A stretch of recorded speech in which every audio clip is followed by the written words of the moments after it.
Hello students, कैसे हैं आप सब? होप सब अच्छे होंगे। जैसा कि हमने अपनी लास्ट वीडियो के अंदर प्रिंसिपल्स ऑफ मैनेजमेंट का chapter number second that is management and introduction start किया था। आज इस वीडियो लेक्चर के थ्रू हम अपना रिमेनिंग टॉपिक जो चैप्टर सेकंड का है वो कंप्लीट कर लेंगे। तो आज के इस वीडियो लेक्चर के अंदर हम फॉलोइंग टॉपिक्स कवर अप करेंगे। The first one is meaning of coordination. Coordination का मीनिंग, कोऑर्डिनेशन की definition, nature and characteristics of coordination and importance of coordination.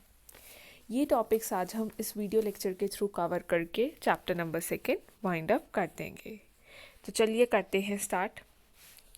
First of all we will discuss the meaning of coordination. तो coordination होता क्या है? Coordination refers to that process through which harmony is established among different activities of an organization so that organizational objectives can be successfully achieved.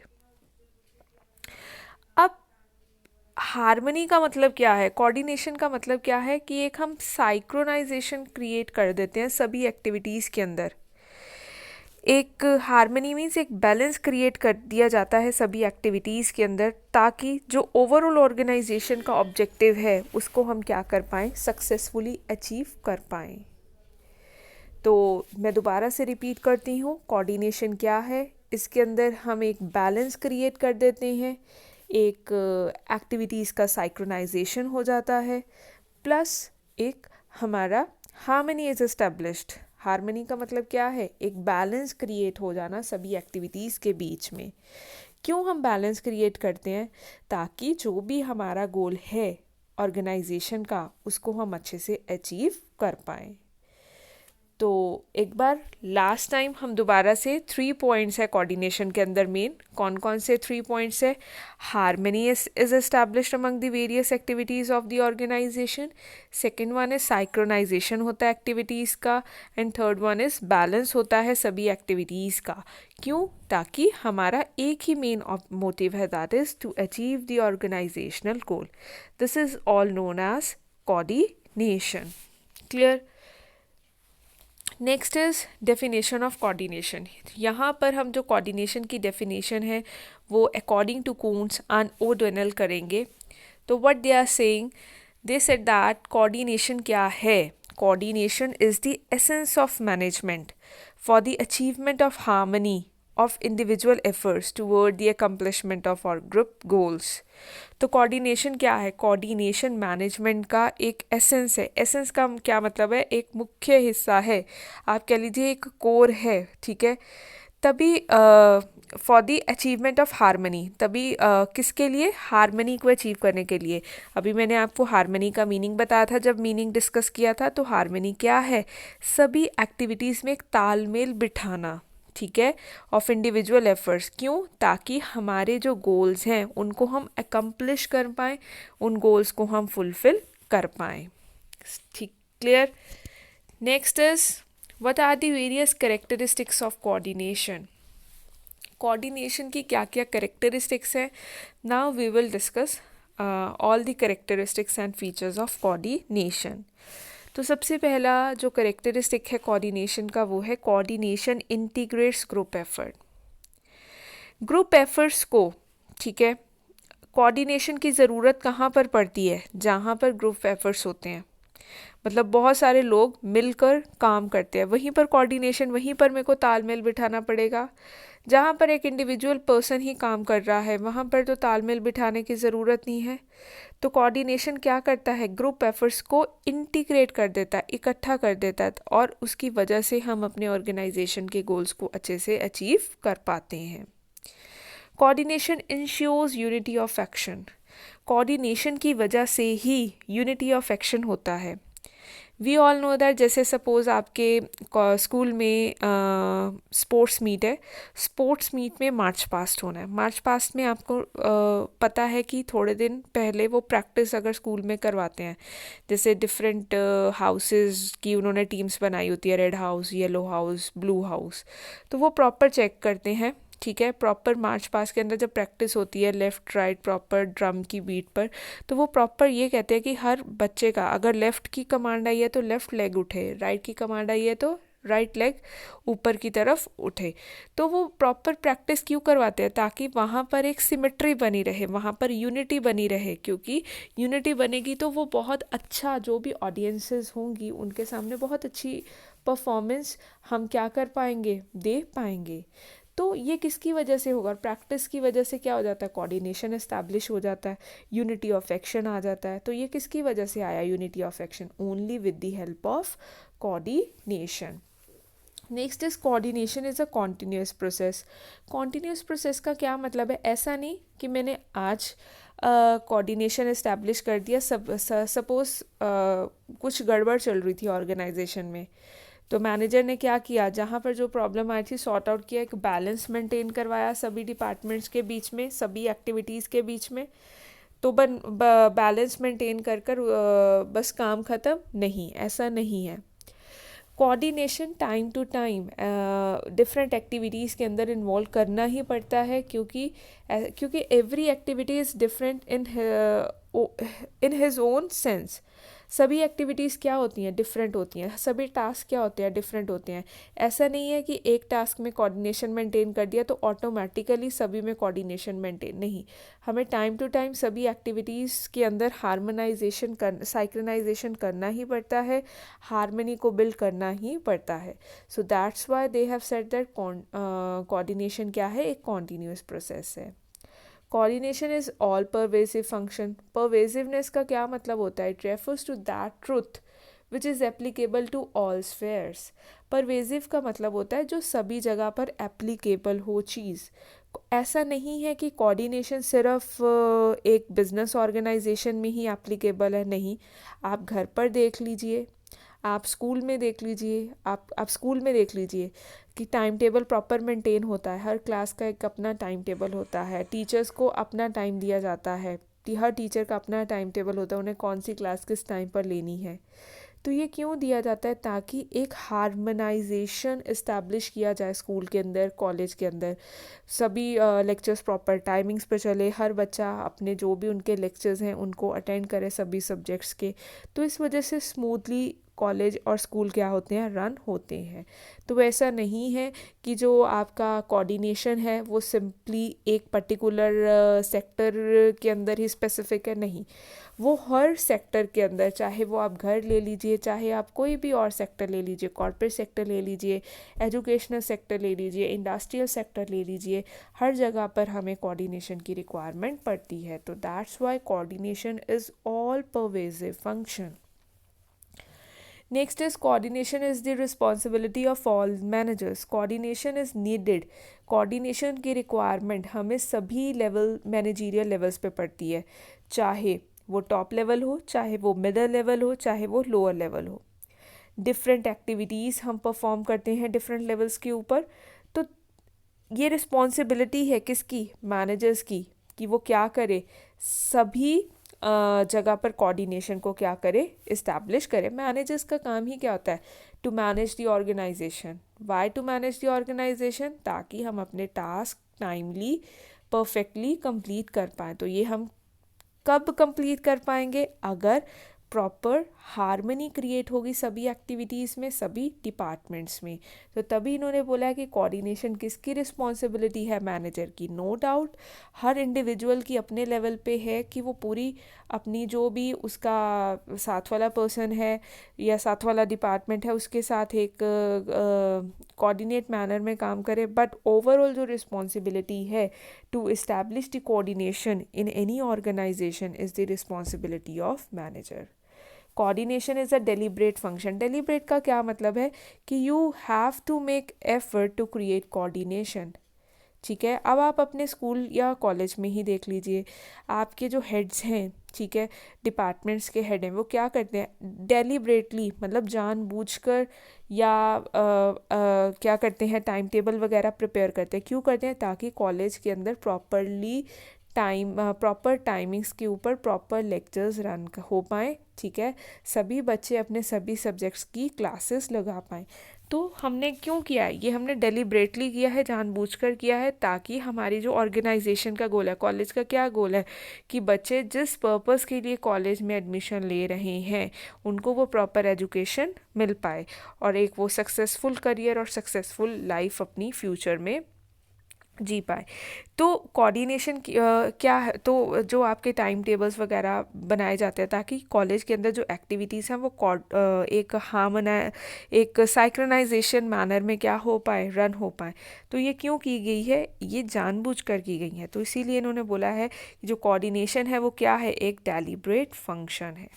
Clear, ये तो थी characteristics. एक बार सारी फटाफट से रिकॉल करते हैं। कोऑर्डिनेशन क्या है, ग्रुप एफर्ट है, ठीक है। इंडिविजुअल लेवल पे तो रिक्वायरमेंट नहीं होती, ग्रुप जब भी हमने ग्रुप एक्टिविटी करनी है we need coordination, unity of action. किसकी कोऑर्डिनेशन की वजह से ही यूनिटी ऑफ एक्शन क्या हो पाता है, फुलफिल हो पाता है। कोऑर्डिनेशन कॉन्टीन्यूअस फंक्शन है। इट मीन्स ऐसा नहीं है कि एक बार कोऑर्डिनेशन कर दिया तो हो गया, नहीं, हमें इसको कॉन्टीन्यूअस मैनर में क्या करना पड़ता है, रन करना पड़ता है। और ऑल परवेसिव फंक्शन है, सभी फील्ड्स में एप्लीकेबल है कोऑर्डिनेशन। कोऑर्डिनेशन को मेंटेन करवाने की एक्चुअल रिस्पॉन्सिबिलिटी किसकी है, मैनेजर्स की है। और लास्ट क्या है, कोऑर्डिनेशन एक डेलिब्रेट फंक्शन है। डेलिब्रेट का क्या मतलब है, it has to be established, मतलब मुझे इस्टेब्लिश करवाना पड़ता है। कोऑर्डिनेशन अपने आप कोऑर्डिनेशन नहीं आ जाती, मुझे डेलिब्रेट एक्शंस परफॉर्म करने पड़ेंगे, मुझे एफर्ट्स करने पड़ेंगे ऑर्गेनाइजेशन के अंदर कोऑर्डिनेशन को इस्टेब्लिश करने के लिए। Next comes importance of coordination. Next comes the importance of coordination. तो first importance is size of the organisation. As we all know that जैसे जैसे इंडस्ट्रियलाइजेशन, स्केल ऑफ बिजनेस क्या होता जा रहा है, इंक्रीज़ होता जा रहा है, ठीक है। तो जिसकी वजह से हमें अपनी ऑर्गेनाइजेशन में ज़्यादा से ज़्यादा इंक्रीज़ नंबर में लोगों को एम्प्लॉयड करवाना पड़ रहा है। अब ज़्यादा लोग हमारी ऑर्गेनाइजेशन में रिक्रूट होंगे तो सभी पर्सन्स के we all know that different interest होते हैं, सभी का काम करने का तरीका डिफरेंट होता है, सभी के ऑब्जेक्टिव ऑफ वर्किंग क्या होते हैं, डिफरेंट होते हैं। और सभी लोगों को हमें एक साथ लेकर चलना होता है ऑर्गेनाइजेशन के अंदर, एक ग्रुप की तरह ही लेकर चलते हैं। In spite of we all know that कि all persons are different in their own sense, और सभी को एक साथ लेकर चलना एक इजी टास्क नहीं है।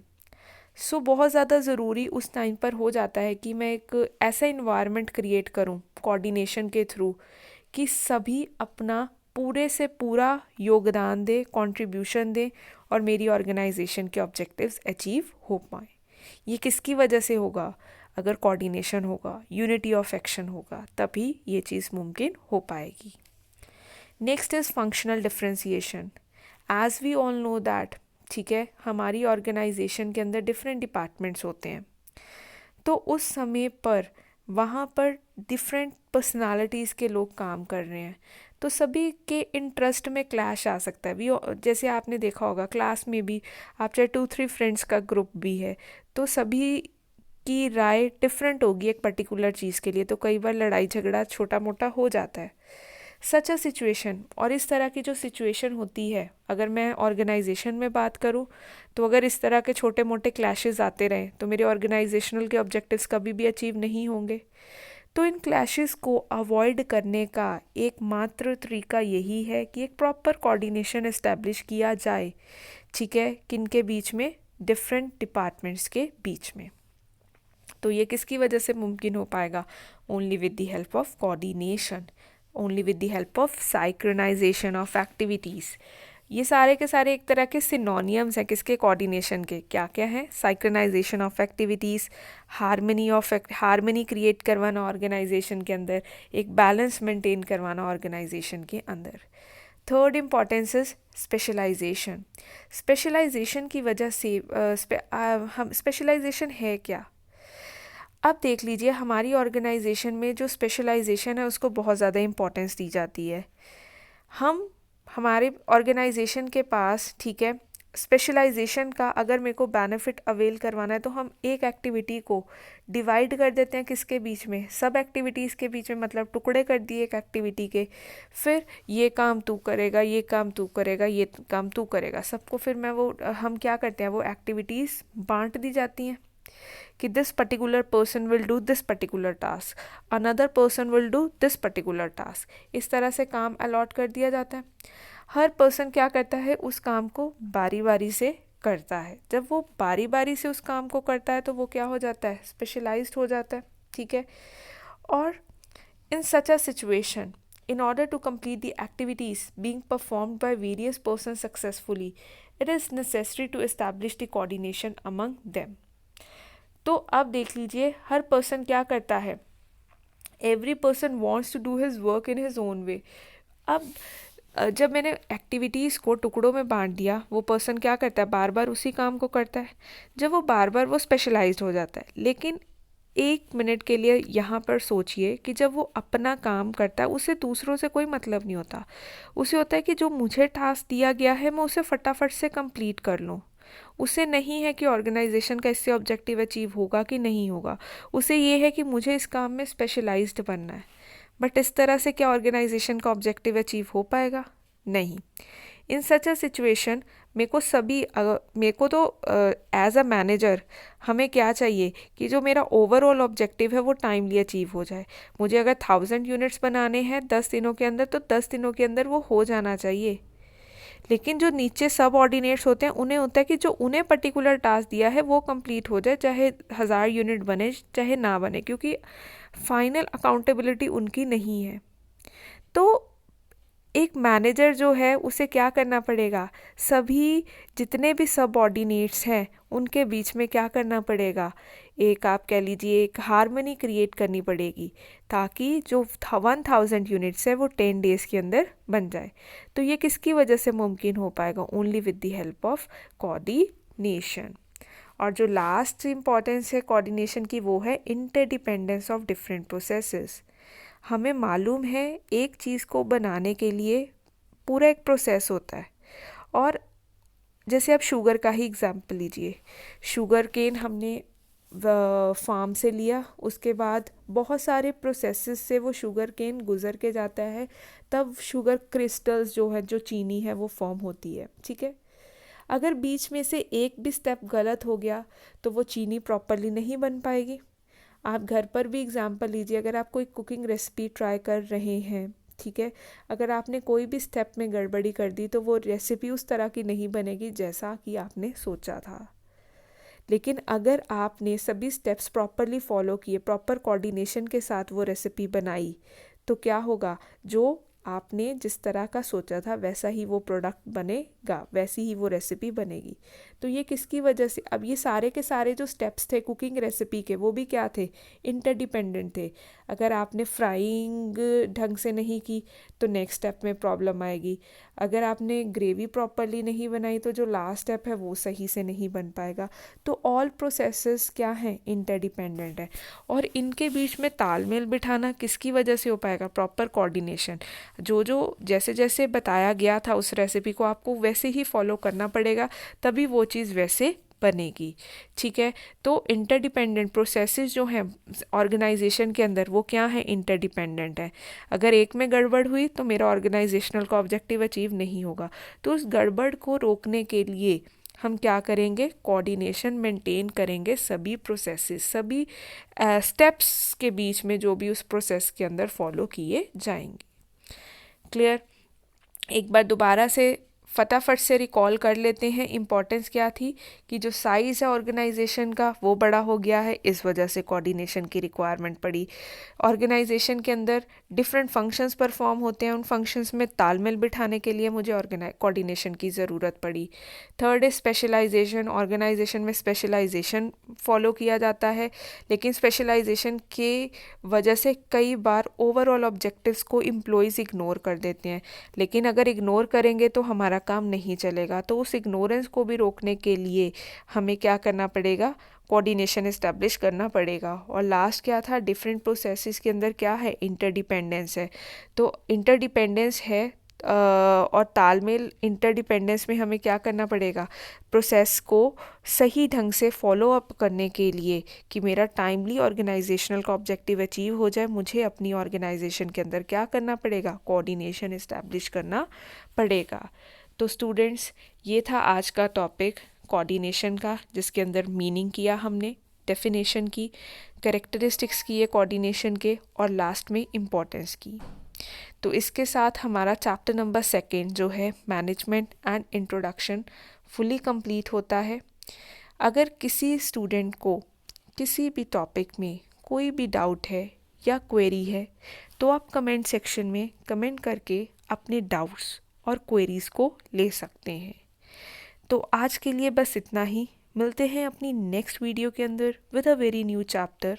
Till then, happy learning and keep revising.